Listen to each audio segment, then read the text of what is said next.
Assalamualaikum warahmatullahi wabarakatuh. Apa kabar semua? Baik-baik saja ya. Semoga sehat selalu. Dan ingat, selalu gunakan masker bila bepergian, kemudian jaga jarak ya bila ke tempat keramaian 2 meter minimal. Kemudian selalu berjemur di pagi hari ya. Cuci tangan, jangan lupa pakai sabun dan usahakan selalu berolahraga ringan setiap hari. Baik, masih ingat nggak kemarin kita bahas tentang apa? Kita kemarin bahas tentang klasifikasi materi. Betul sekali, kita bahas tentang klasifikasi materi dengan submateri campuran. Nah, kali ini kita akan bahas tentang pemisahan campuran. Ya, metode-metode yang dipakai untuk memisahkan campuran-campuran yang ada di sekitar rumah kita. Mungkin kalian bertanya-tanya, buat apa sih kita belajar tentang pemisahan campuran? Ya kan? Apa manfaatnya pemisahan campuran buat kalian? Sebenarnya begini. Pemisahan campuran ini setelah kita lakukan sehari-hari. Coba di sini sih. Mungkin kamu pernah tahu kan? Ini beras, ya kan? Beras ini kamu mungkin pernah disuruh oleh bunda kamu untuk membersihkannya. Nah, di sini kamu sudah melakukan satu metode yang disebut dengan dekantasi, yaitu memisahkan antara zat padatan dengan cairan. Kita di sini akan mencampurkan beras dengan air, ya. Kita akan mencampurkan beras dengan air. Kita cuci ya.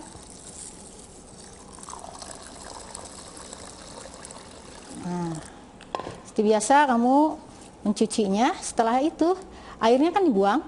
Ini kamu sudah melakukan yang namanya dekantasi. Ini kita pisahkan tanpa menggunakan alat, sehingga antara cairan dengan padatannya terpisah. Nah, namun di sini ada kekurangannya, yaitu karena tidak menggunakan alat, maka di sini akan ada beberapa padatan yang terlepas. Ini dekantasi.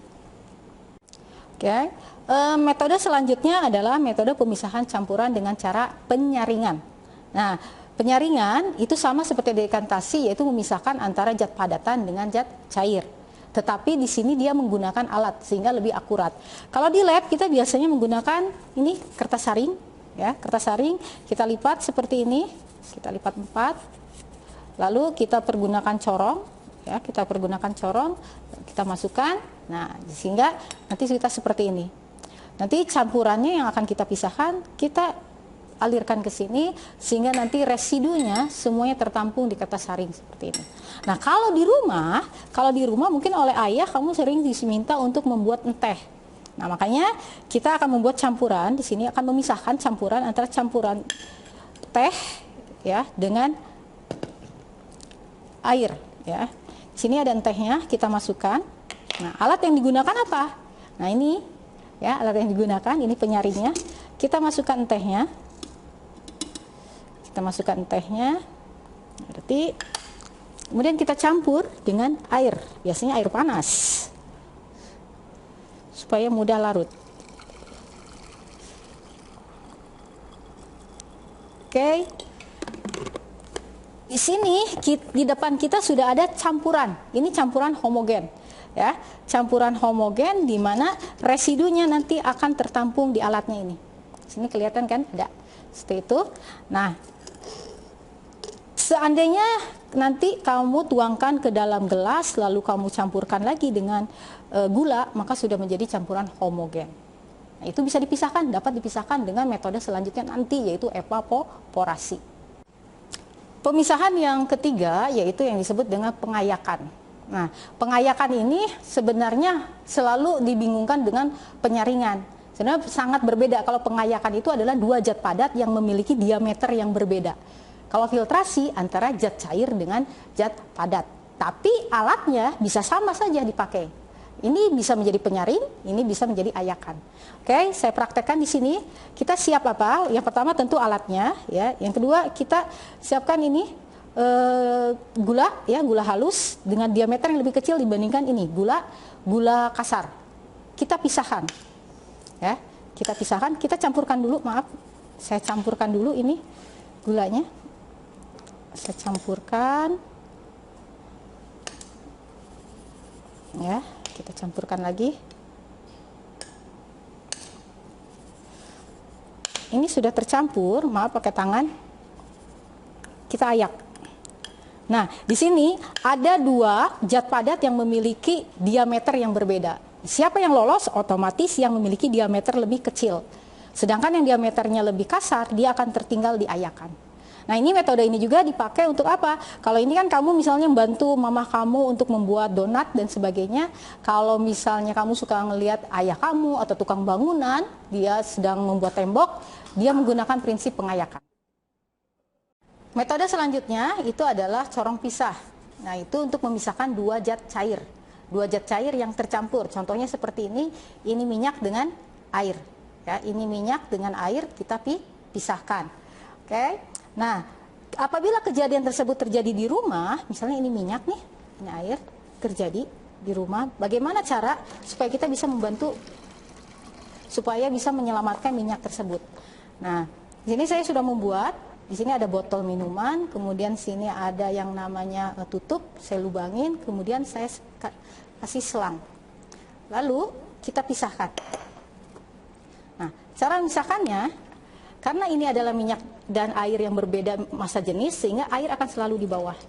Nah, kita pisahkan saja.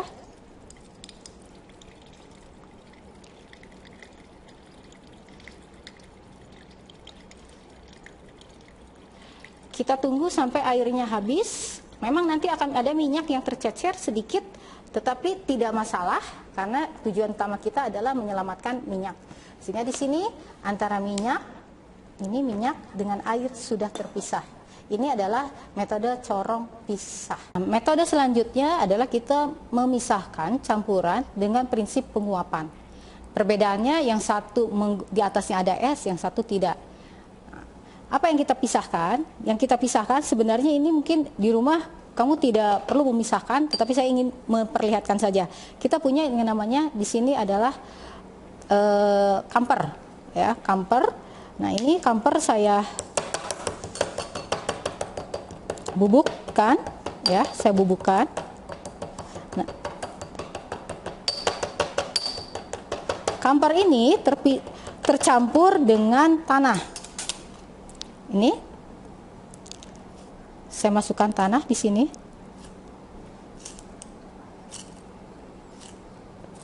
Sehingga tercampur.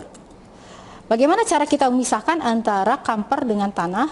Anggap kata ini tercampurnya sempurna. Ya, campuran heterogen ini tercampur sempurna sehingga sulit untuk dipisahkan.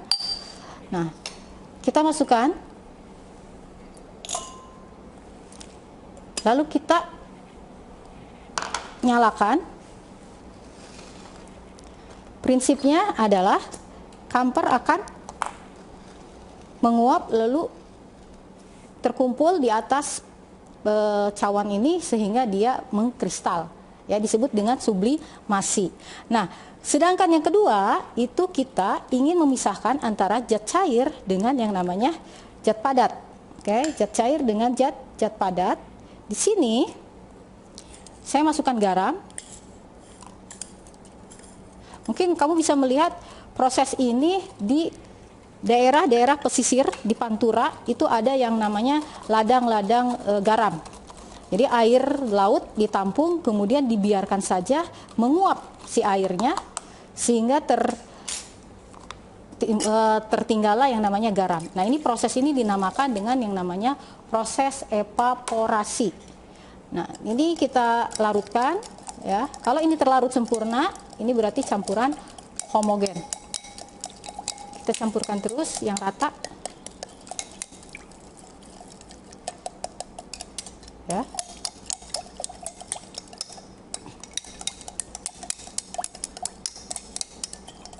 Ini kita campur.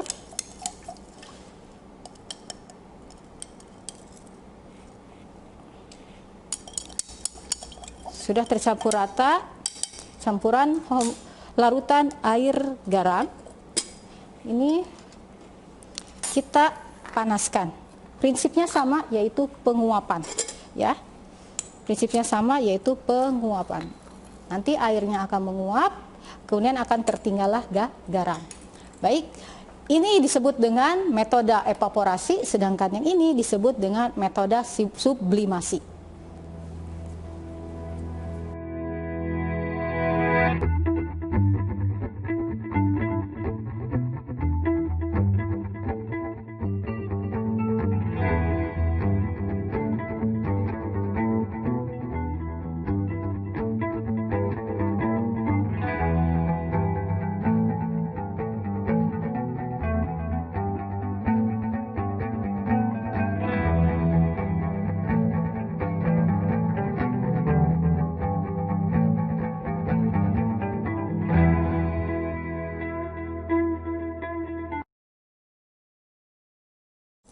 Baik, ini evaporasi, ini sublimasi. Untuk evaporasi sepertinya masih lama, ini sudah 10 menit.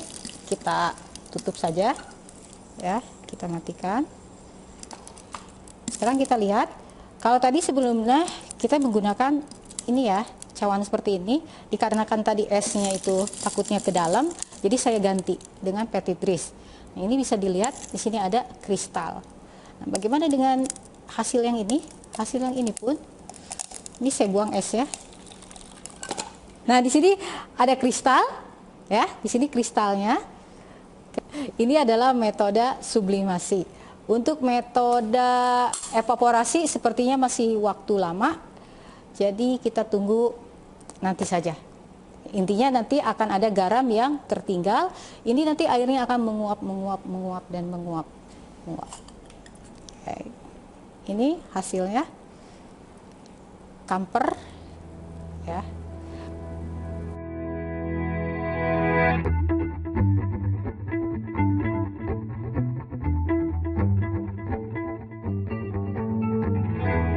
Kita sudah mengenal nih beberapa metode pemisahan campuran yang bisa kita lakukan di rumah kita.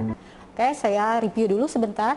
Pertama tadi kita memisahkan dengan metode dekantasi, yaitu misalkan antara zat padatan dengan zat cair tanpa menggunakan alat. Oke. Lalu kita memisahkan zat padat dengan zat cair juga dengan menggunakan alat pemisah, yaitu filter ya, saringan seperti ini.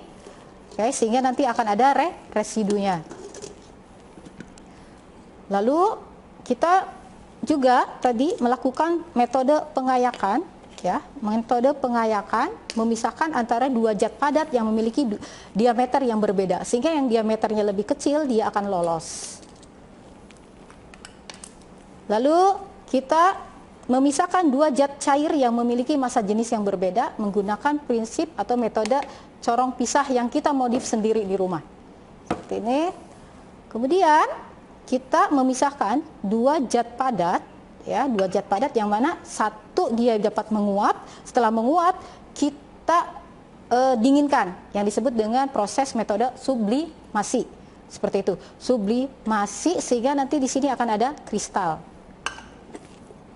Dan terakhir tadi kita mencoba yang namanya evaporasi, tetapi ini prosesnya masih lama, tapi nanti akan ada yang namanya garam tertinggal di gelas ini.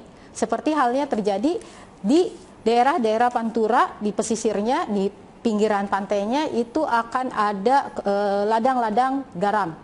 Air laut ditampung, diuapkan airnya, akan nanti garam yang tertinggal.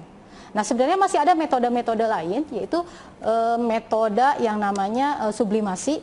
Itu untuk dia diputar dengan kecepatan yang sangat tinggi, yaitu apa yang dipisahkannya? Yang dipisahkannya itu adalah darah kita.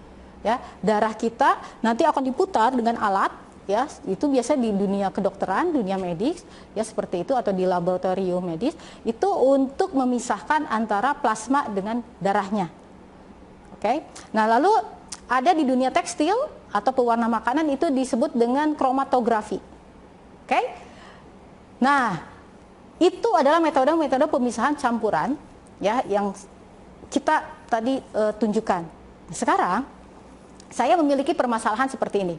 Anda mendengar bahwa tetangga Anda itu mengalami kesulitan dalam memperoleh air bersih dikarenakan saluran air di rumahnya itu dalam perbaikan. Sehingga untuk memenuhi kebutuhan sanitasi rumah, mereka menampung air hujan. Tetapi setelah Anda amati, ternyata air tampungan tadi itu sangat kotor, ya, sangat keruh, sehingga tidak nyaman untuk dipakai. Nah, setelah kita mempelajari, ya, pemisahan-pemisahan campuran, dapatkah Anda membantu tetangga Anda agar hasil tampungan air hujan tadi, berarti kan di situ ada zat padat dan zat cair, ya, itu menjadi jernih.